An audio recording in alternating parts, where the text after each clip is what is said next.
Kamar da kuka sani, wannan ita ce ainihin channel ɗinmu ta Hikima&fasaha TV, wadda anan muke kawo hanyoyi ko in ce videos akan yadda zaka samu kuɗi online. Muna kawo different hanyoyi daban-daban. Su kasancewar wannan YouTube tamu akwai matsala tsakaninmu da YouTube.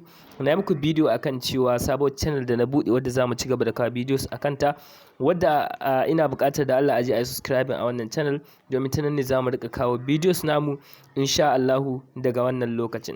So za ka shiga kai sacin na Hikima Online Tricks. Channel ɗin za ta buɗe maka kamar haka, ita ce wannan. Sai kai subscribing a wannan channel, ka danna alamar ƙararrawa ka zaɓi all domin samun bidiyo mu da zarar mu ɗora. Insha Allahu anan za mu ci gaba da kawo videos.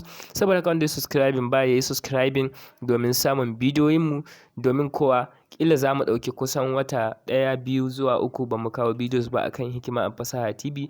Za mu riƙa kawo su ne akan Hikima Online Tricks, saboda YouTube za su saka strike akan wannan channel ɗin. Okay, na gode.